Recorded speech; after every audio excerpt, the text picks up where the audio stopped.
충성된 종, 주 예수 그리스도께서 그 하나님이 주신 10가지 계명을 다섯으로 짝으로 만들어 넷으로 완성하여 하나로 우리에게 주셨습니다. 하나, 완성된 걸 주셨단 말입니다.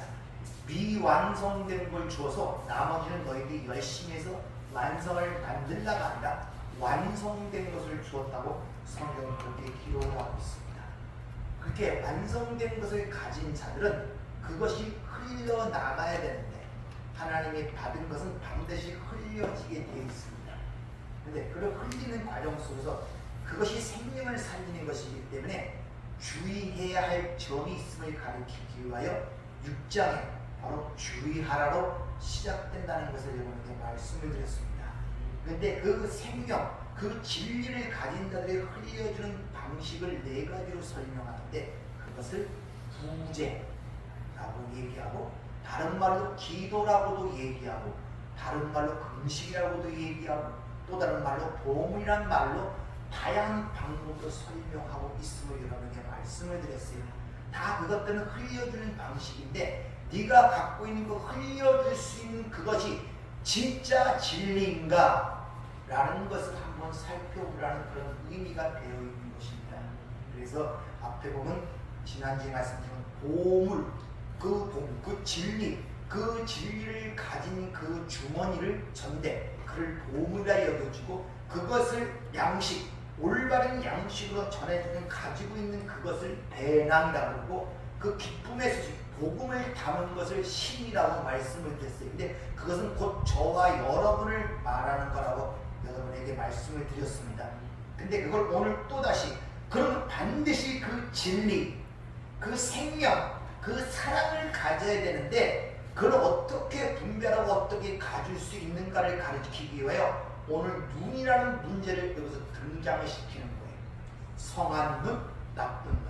그래서 눈은 몸의 등불이라고 얘기하면서 눈이 성해야 온몸이 밝은 것과 같이 너희가 그렇게 돼야 된다고 말씀하고 있는 것입니다. 그러니까 그것이 창세기 1장에 빛으로부터 실장하여 마오로 광명으로부터 성소 안의 7 등대와 마지막 요한계시록의 7 등대에 같은 연관되는 문제임을 창세기 1장부터 요한계시록을 쭉 일러서 여러분에게 말씀을 드렸어요. 그러니까 성경 전체 그 등대의 이야기가 나온단 말입니다. 등불의 이야기. 그래서 너희가 세상의 빛이라는 그 말의 의미란 말입니다. 그걸 이해하기 위해서는 창세기 1장에 이 흑암이고 어두운 세상에 빛이 와서 새로운 창조를 일으키기 시작하는데 근데 그 빛이 뭔지를 몰라요. 그래서 그 빛을 가리키기 위해 빛과 어둠 짝으로 나눠서 주는데 그 빛과 어둠이 뭔가를 가리키는 광명체를 만드십니다. 이게 넷째 날이란 말입니다. 그것이 마오르, 등불, 등잔대 이렇게 성경은 번역하고 있어요. 바로 그것이 우리의 눈이라는 것입니다. 근데 그 눈이 올바르게 되면 몸이 성령, 올바른 온전한 몸이 되어 네 몸이 그것들을 밝힐 수 있는 몸이 된다는 그런 말씀을 오전 중에 드렸어요. 근데 인간은 날 때부터 빛을 알아보지 못하는 소경된 자로 나기 때문에 우리 힘으로는 그걸 볼 수 있는 눈이 열리지 않는다는 것입니다. 그러니까 어떻게 우리에게 그 볼 수 있는 눈이 열리고 그렇게 진리라는 눈을 가진 자들은 어떤 상황이 벌어지는가를 지금 한번 살펴보도록 하겠습니다. 자, 성경은 요한복음에 말씀이신 하나님이 이 땅에 어두운 이 땅에 흑암의 이 땅에 빛으로 오셨다고 요한복음 1장은 설명하고 있죠. 무슨 말이냐? 이 어둠의 세상이 무엇인지를 드러내고 가르치기 위해서 이 땅에 왔다고 말씀하고 있단 말입니다. 그래서 그분을 빛이라 이렇게 이야기를 하고 있고 그분이 오신 사건, 예수 그리스도가 이 땅에 오신 사건을 흑암에 앉은 자들에게 큰 빛이 비추었다. 누가복음에서 그렇게 설명하고 있다는 것이죠.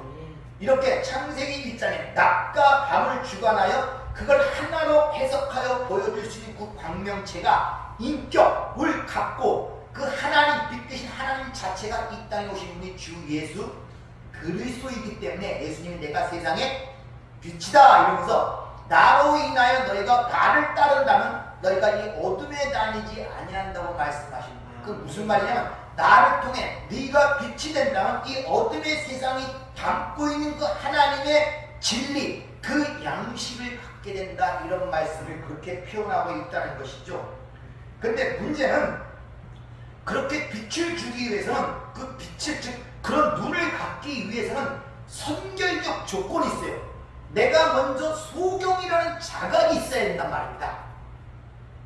내가 먼저 소경, 보지 못한다는 사실을 깨달아야 돼요.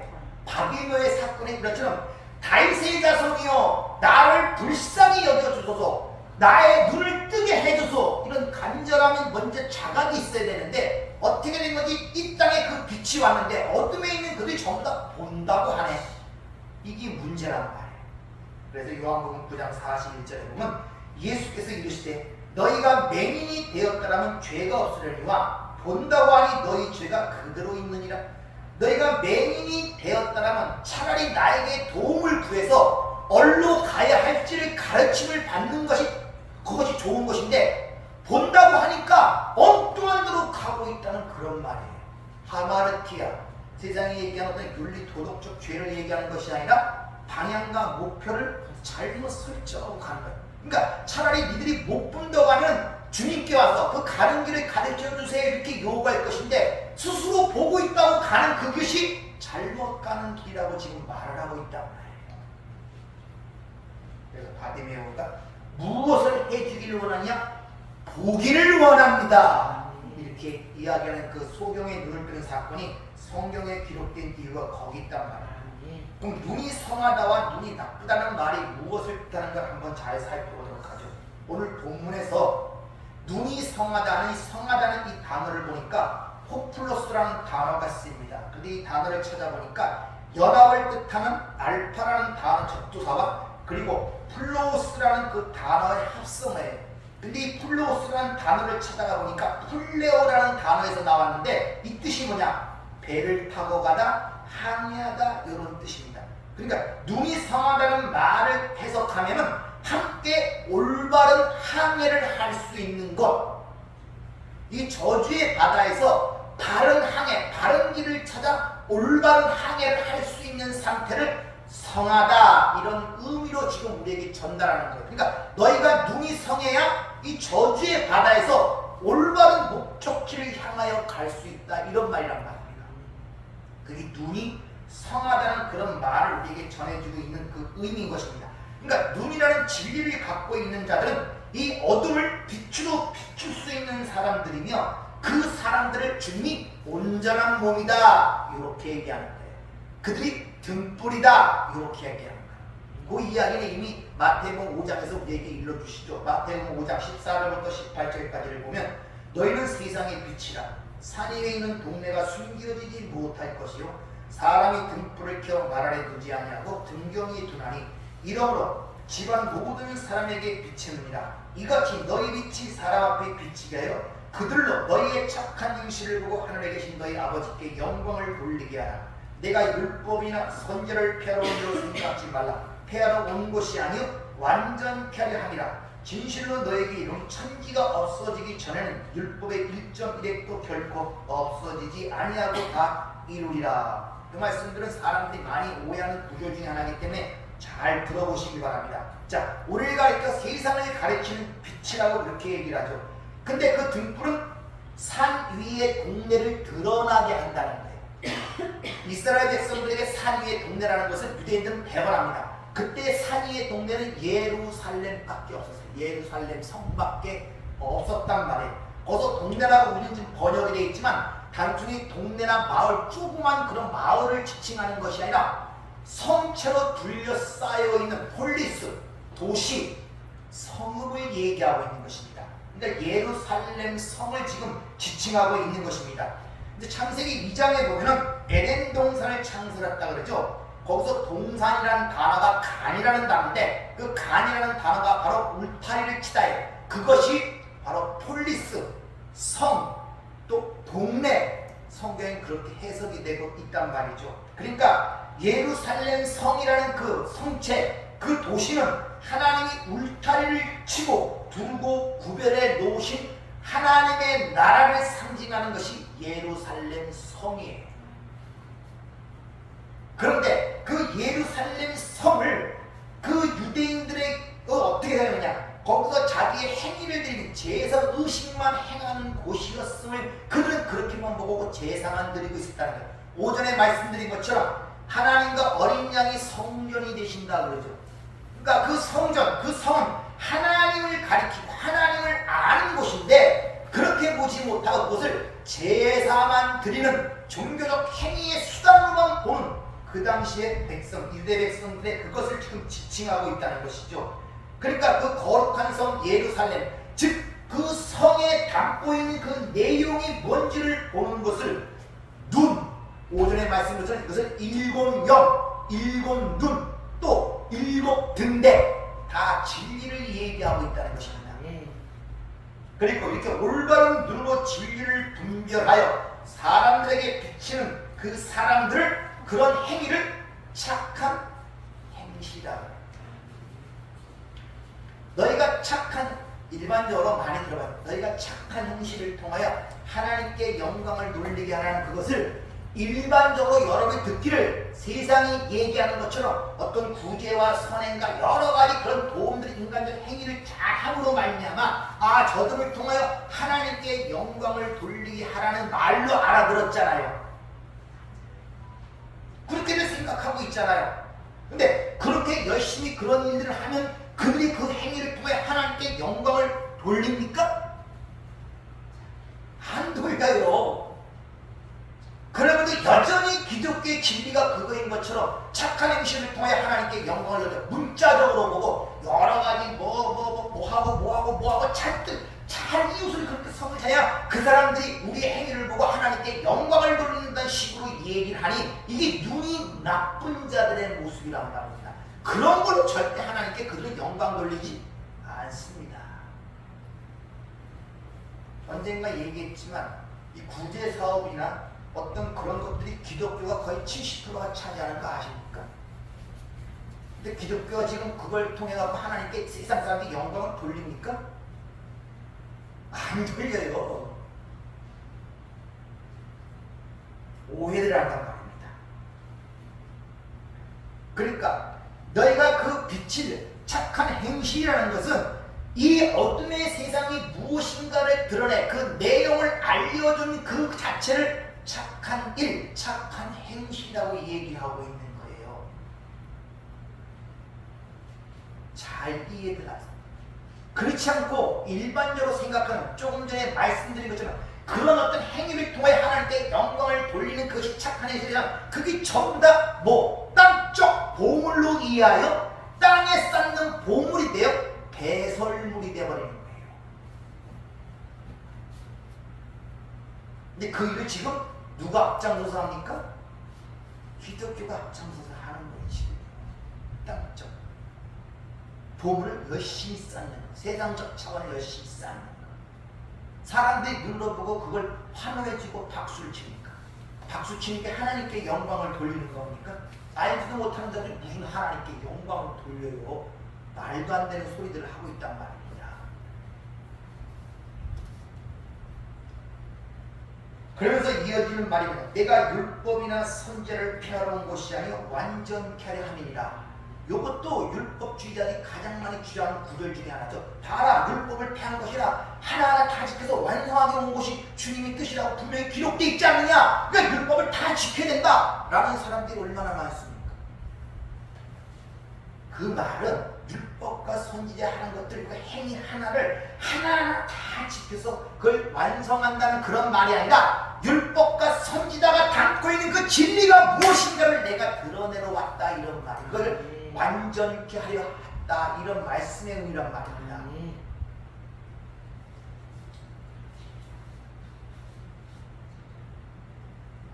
따라서 율법과 선지자가 담고 있던 그것이 드러내고자 하고 담고 있던 내용이 다 드러내면 율법과 선지자가 필요합니까? 아니, 율법과 선지자의 용도는 어떤 진리를 담고 보존하는 데 있었단 말입니다. 그걸 보여주기 위해서. 근데 그게 드러났어요. 그 담고 있는 게 그것이 필요합니까? 필요가 없는 거예요. 사라진단 말입니다. 그래서 처음 하늘과 처음 땅이 사라지고 새 하늘과 새 땅이 생겨나는 모습으로 성경은 우리에게 그것을 보여주고 있는 거예요. 다시 말하면 이 첫 세상, 여러분의 창세기 1장에 있는 이야기, 땅에 뭐 이것저것 만들고 이것저것 만들고 그 모든 것은 하나님의 어떤 것을 담아 우리에게 보여주기 위해서 창조된 것인데, 그것이 완전하게 그 목적이 완성됐으면 용도 폐기가 돼야 되잖아요. 모델하우스가 그 들어갈 사야 할 집을 보여주기 위한 예비적인 집으로 보여줬는데, 그게 완성이 되어 완전히 되면 이것이 폐기되는 게 당연하잖아요. 그래서 첫 하늘과 첫 세상은 사라진단 말입니다. 그러니까 저와 여러분이 지금 이 땅의 신앙생활이라는 것은 우리에게 그 하나님 나라를 가리키고 하나님을 알려주기에 그 내용을 담겨진 이 세상에 살고 있잖아요. 그 육신을 갖고 살고 있지 않습니까? 거기서 그 안에 담긴 내용을 하나하나 알아가는 것이 세상에서 벗어나는 것이고 나에게서 벗어나는 것이에요. 이걸 부활의 능력이라고 하는 것입니다. 그것을, 그 부활의 능력이 너희 안에 역사하고 있음을 너희가 알지 못하느냐? 사도 바울이 에베소 기도하는 가운데 그 말이 들어있잖아요. 죽은 자 가운데 살리신 능력, 그것이 뭐냐? 어떻게 경험하느냐? 바로 우리에게 그걸 보여주게 담고 있는 그것을 하나하나 진리를 깨달을 때마다 그걸 담고 있던 것이 자꾸 벗겨져 용도 폐기가 된단 말입니다. 이것이 바로 진리를 알지니 진리가 너희를 자유케 한다는 그 말씀의 의미란 말입니다. 이같이 처음 것들의 원래 목적을 다 이루게 되면은 이렇게 처음 하늘과 처음 땅은 사라지는 것, 그것이 바로 눈이 성하는 것이란 말입니다. 그럴 때만이 거기서 나올 수가 있는, 그것을 또 다른 말로 용서라고 해요.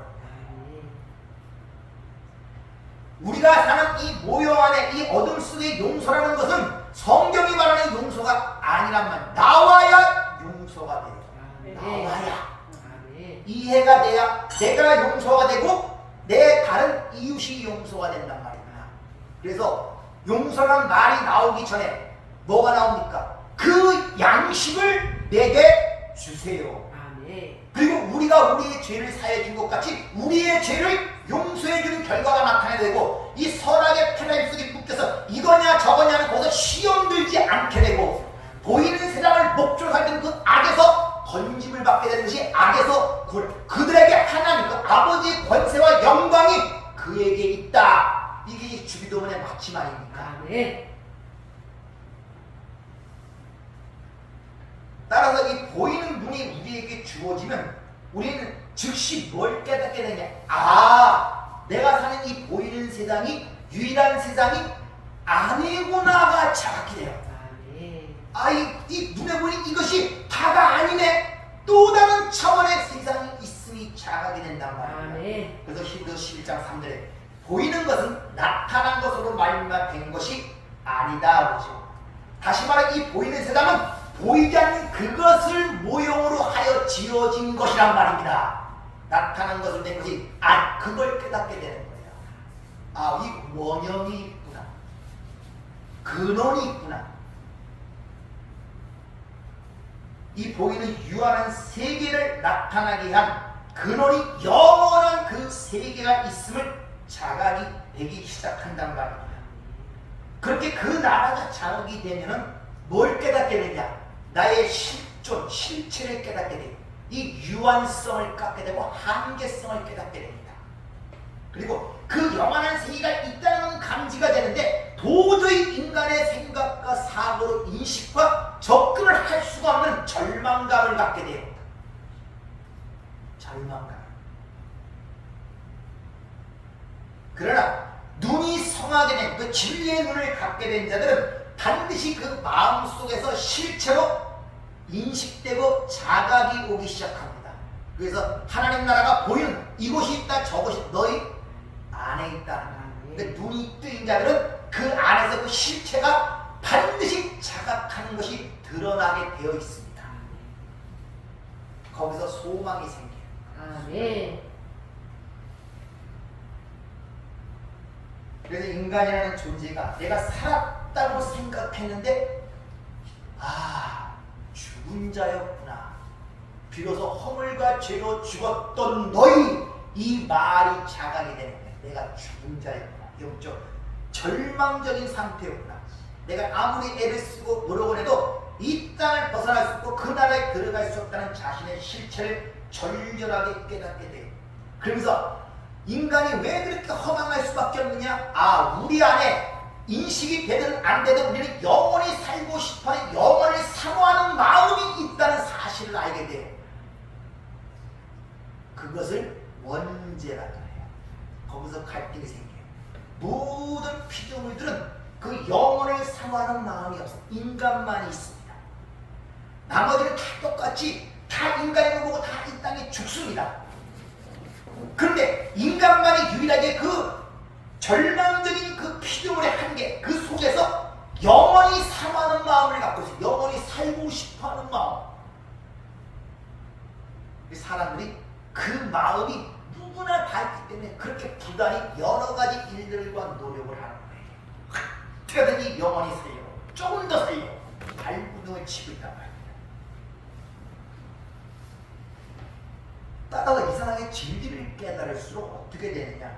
뼛속 깊이 되어있는 이 타락할 수밖에 없고 어쩔 수밖에 없고 모순적일 수밖에 없는 그 육이라는 사로잡혀있는 자신의 절망적 한계를 보게 되고, 그게 사도 바울의 고백하는 것처럼 이 사망의 몸에서 누가 나를 건져내리고, 이런 절망적 고백이 속으로부터 드러나기 시작합니다.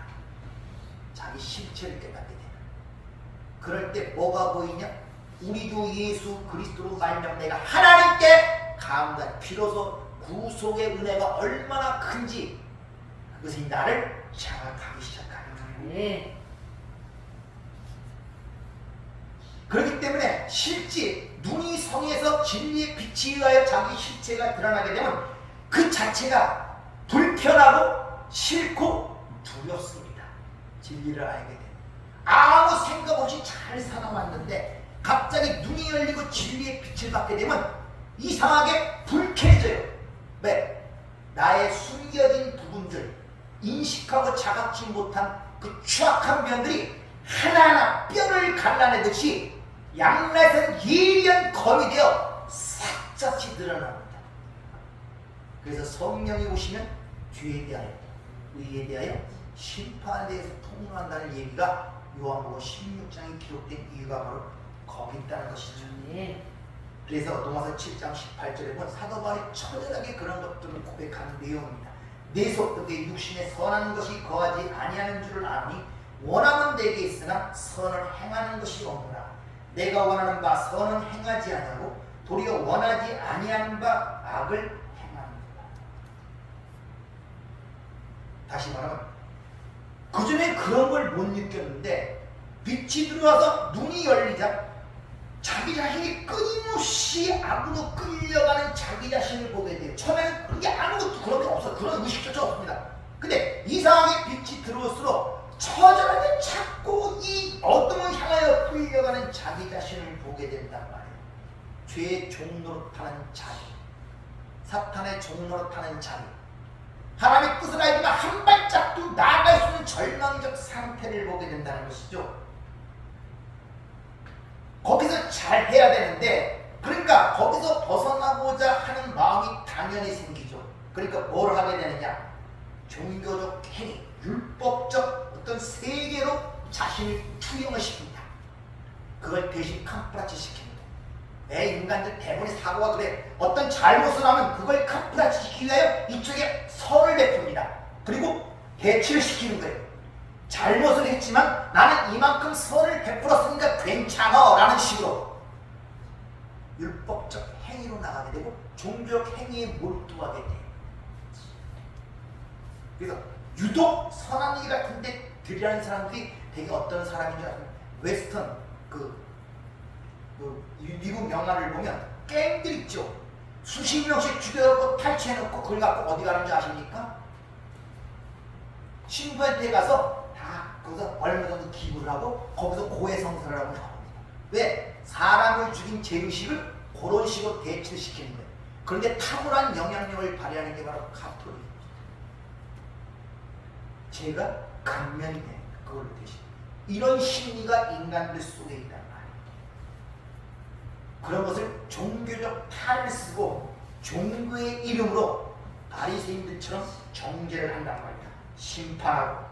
그리고 법이라는 틀 안에서 내뿐만 아니라 인간의 모든 관습과 행위와 모든 의식을 그 안에 가두어버려 행하는 자체. 그 자유가 없습니다. 벗어나면 죄고 들어오면 끝. 그래서 유독 나쁜 것을 정지하고 유독 침을 튀는 사람들은 반대 것이 그 안에 있다는 것을 보시면 됩니다. 거의 그래요. 달리 막 남의 잘못을 탓하는 사람도 있죠. 저런 놈도 있냐? 저런 놈 때문에 나라가 망해? 어쩌고 하는 사람도 있죠. 바로 뭡니까? 예리심이란다. 그 안에는 똑같은 힘이 있기 때문에 나는 저런 사람이 아니야를 극복하기, 그 선을 긋기 위하여 엄청나게 노력을 하는 거예요. 그리고 그렇게 행하는 것이 구원의 이름이며 생명의 찬양이라고 강력하게 주장합니다. 그런 자가 아니면 누가 생명을 얻겠느냐? 누가 구원을 받겠느냐? 이런 식이 되어버립니다. 바로 바리새인이 되어버린단 말이에요. 그리고 그것이 진리라고 굳게 믿고 열심히 바리새인 중에 바리새인처럼 살았던 사도 바울처럼 열심히 온 것을 투자하여 공문을 받아서 다메섹까지 가서 믿는 자들을 잡아 죽이는 그런 열심과 특심이 있어요. 그런데 다메섹 선상에서 눈에 비늘이 벗겨지자 자기의 모든 그런 삶이 배설물의 삶이었음을 스스로 고백을 하고 인간적인 겨냥이 아니라 진짜를 깨달았다. 네. 따라서 인간은 구원에 대하여 전적으로 불가능하고 무능하다는 것을 인정하는 것 자체가 시작이라 반론입니다. 내가 맹인입니다. 나의 길을 보고 나를 보게 하소서. 내가 보기를 원한다이다. 여기서부터 시작입니다. 그래서 하나님이 여러분에게 은혜를 주시려면 여러분의 실체를 발가벗기 시작합니다.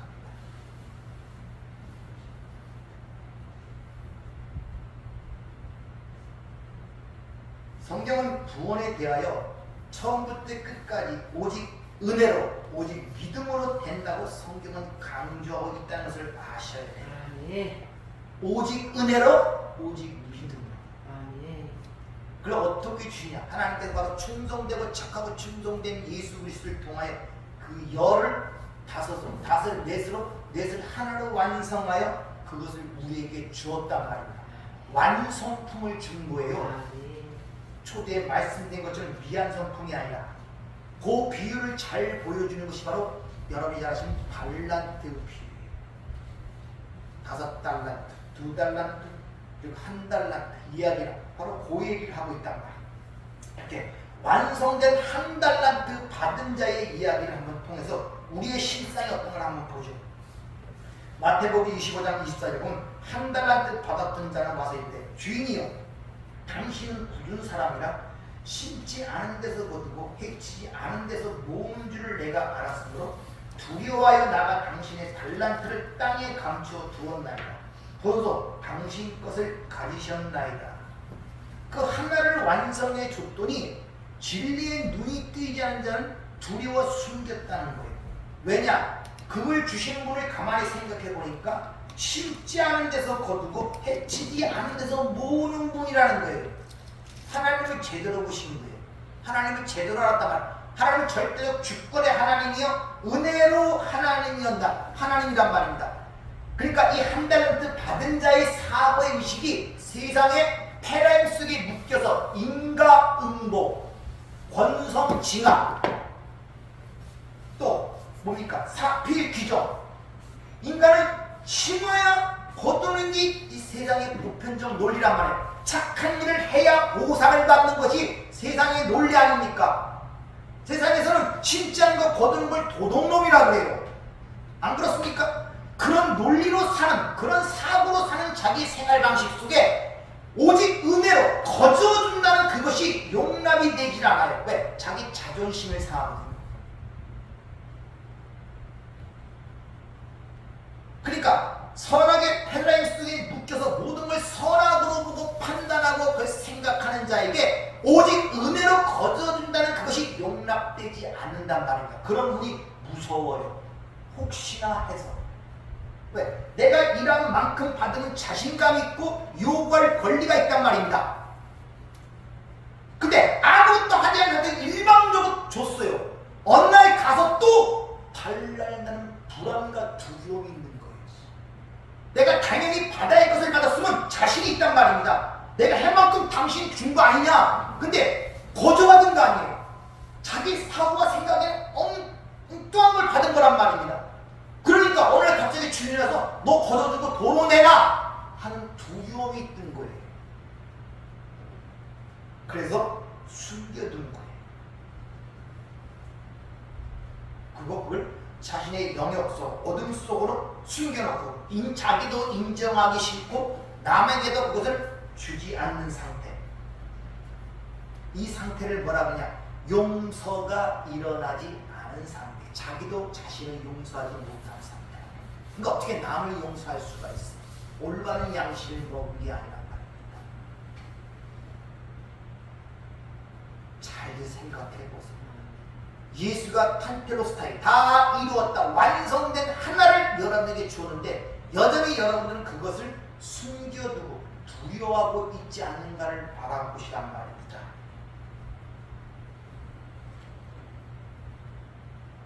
이것이 누구에게만 일어나는 것이 아니라 대부분이 그런 상황 속에 빠져든다는 것을 여러분이 아셔야 돼요. 말은 하나님의 은혜라고 하지만 그 하나님의 은혜 자체가 이해가 되지 않아요. 내 논리. 그래서 포도원밭에 들어갔더니 아침부터 와서 일하는 사람이나 저녁 1시간 일하는 사람이 똑같이 달란트를 줬더니 그게 이해가 안 돼요. 도저히 이해가 안 돼요. 내가 아침부터 늦은 시간이 12시간을 뼈 빠지게 했는데 왜 1시간 지나고 똑같이 보수를 줍니까? 당연히 나오는 게 인간의 성향이란 말입니다. 여러분도 그런 성향을 갖고 살아가는 경우들이 너무나 많다는 걸 아십니까? 은혜를 받은 것이 뭔지 몰라. 은혜를 이해하지 못해요. 하나님의 은혜하지만 그걸 깨닫지 못해요. 왜? 그 진리에 눈이 열리고 성함은 제일 먼저 깨닫는 것이 뭐라고요? 내가 먼저 소경인가 나를 보기를 원하나이다. 나와야 되는데 내 실체가 깨닫지를 못하니까 그 고백이 나오지 않아요. 그게 은혜인 줄 모르고 내가 절망적인 상태, 어쩔 수 없이 땅으로 끌려들어가면 땅을 좋아하고 땅의 취하를 눕고 싶고 무덤 속으로 두고 싶어하는 그 생애적 인생적 자기 자신을 보질 못하니 아무리 애를 쓰고 떨어지고 산속을 보고 세상을 버리고 아무리 금식하고 해도 안 되는 자기 자신을 태어날 때부터 어쩔 수 없는 이 육에 속한 자기 자신을 보지 못하니 그걸 봤다면 거기서 나를 건져주신 그 은혜라는 그 단어가 무엇인지를 알게 되는데 나의 그런 상태를 보지 못하니 그게 은혜라고 느껴지지 않아요. 조금 하나님께서 나를 좀 불쌍히 여기시고 귀엽게 여겨주신 정도 하지만 그게 얼마나 큰 은혜인가를 내가 느껴지질 못한다.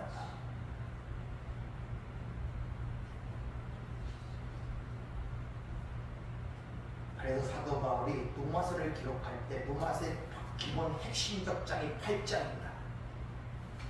그 8장에 어마어마한 그 외침이 나타나기 전에 7장에 절절한 그의 신앙의 고백이 나타나요. 여러분 시간 있으면 로마서 7장을 한번 읽어보시고 전도서를 한번 읽어보세요.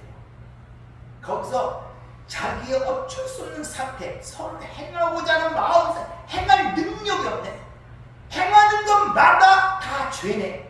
이걸 하는 것이 내가 아니라 내 속에 거하는 죄가 죄가 나를 장악하고 있구나. 이 처절한 고백이 있어야 된단 말입니다. 네. 그리고 이 사망의 몸에서 절대 나는 벗어날 수가 없으니 여기서 누가 나를 건져주시겠습니까? 하는 절절한 고백이 바로 주 예수 그리스도의 그 십자가의 사건이 내 안에 다가오고 그 은혜가 뭔지를 알게 되는 거예요. 네. 이런 진리 양식을 전하는데 하나님 특별한 방식을 선택했습니다.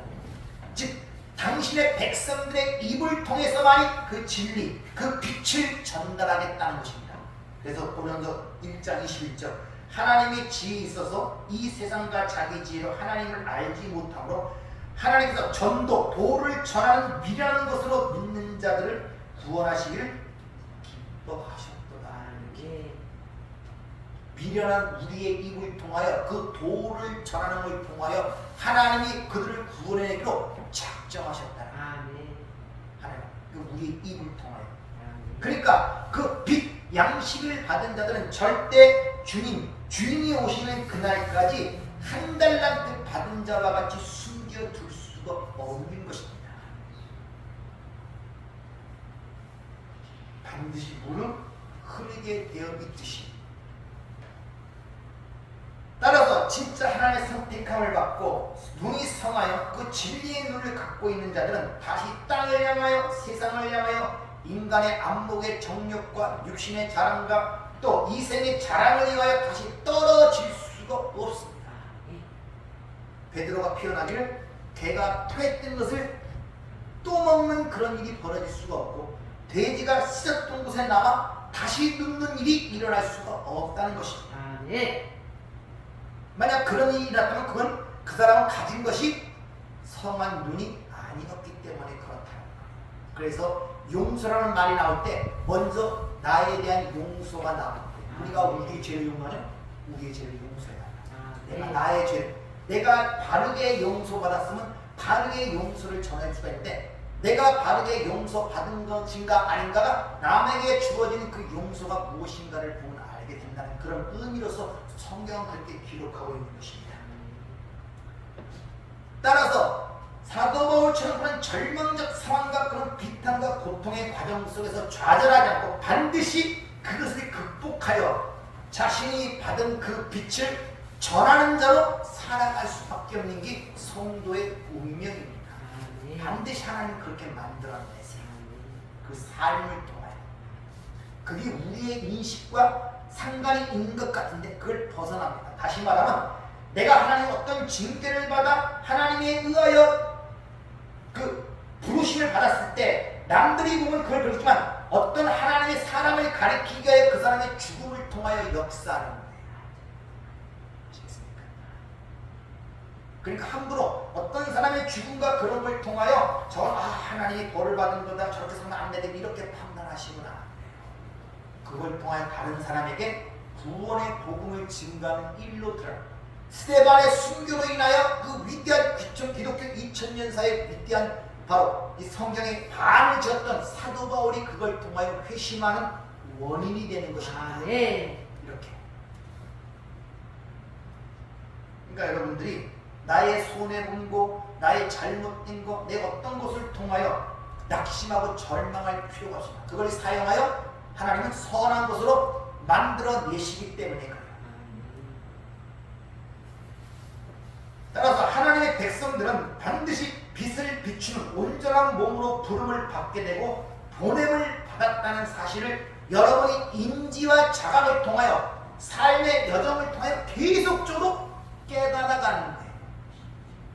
그래서 이스라엘 백성들을 애굽에서 건져내 바로 가나안 땅으로 집어넣는 것이 아니라 그 여정의 광야 40년이라는 세월이 반드시 필요하다는 것을 성경을 통해 우리에게 보여주고 있는 것입니다. 이사야 42장 5절을 보면 이런 말씀이 있습니다. 하늘을 창조하며 펴시고 땅과 그 소산을 내시며 땅의 백성에게 호흡을 주시며 땅에 행하는 자에게 영을 주시는 하나님 여호와께서 이같이 말씀하시되 나 여호와가 의로 너를 불렀은즉 내가 내 손을 잡아 너를 보호하며 너를 세워 백성의 언약과 이방의 빛 소금이다 빛이다 그 말이란 말입니다. 되게 하리니 내가 눈먼 자들의 눈을 밝히며 갇힌 자들을 감옥에서 이끌어내며 흑암에 있는 자들을 감방에서 나오게 하리라. 아멘. 그게 저와 여러분의 이 땅에 사는 목적이랍니다. 아멘. 그래서 여러분들은 하나님께 여러분들을 내놓으셔야 돼요. 그래야 하나님께서 여러분들을 마음껏 사용하신단 말이에요. 그 사용하는 것은 어떨 때는 세상의 지도자와 어떤 관원의 모습으로 사용하고 부자로 사용할 수도 있지만 어떨 때는 나사로와 같이 거지의 모습으로 평생 동안 힘들고 어려운 모습으로 사용할 수 있다는 사실을 자각하시기 바랍니다. 여러분의 생각으로는 부자로 사용했으면 좋겠죠. 맞습니다. 그건 강국자이신 하나님의 마음이에요. 거기에 유념하지 마시고 내가 어떤 것으로 쓰임받든지 하나님이 사용하신다는 그 자체에 자부심과 긍지를 가지시길 바랍니다. 아멘. 그래서 여러분들이 달란트 배에서 5달란트 날리느라 2달란트가 아니라 다 똑같이 착하고 충성된 종아 내가 하나님 나라를 참여하라. 아멘. 많이 남겼다고 더 보상 주고 조금 남겼다고 덜 보상 주는 게 하나님 나라가 아니라는 것입니다. 네, 여러분들이 눈이 뜨인 자로 살아가시길 바랍니다. 아멘. 다음 주에 좀 더 살펴보도록 하겠습니다. 주님 말씀하시기를 이방의 빛이 눈먼 자들의 눈을 밝히며 갇힌 자들을 감옥에서 나오게 하고 흑암에 앉은 자들을 감방에서 나오게 하리라고 말씀하셨습니다. 아멘. 지금 이왕이면 주셨으면 이렇게 쓰임받는 자로 살아가다 하나님께 쓰기를 원합니다. 아멘. 우리의 영안을 열어 주시옵소서. 아멘. 어둠을 밝히시는 빛으로 살아가는 힘을 허락하여 주시고 아멘. 이 마지막 때 하나님의 능력의 손에 장하게 되어 하나님의 선하신 뜻을 이루하여 살아가는 우리의 인생길을 되도록 저희들을 축복하여 주시옵소서. 아멘. 예수님 이름으로 기도하옵나이다. 아멘.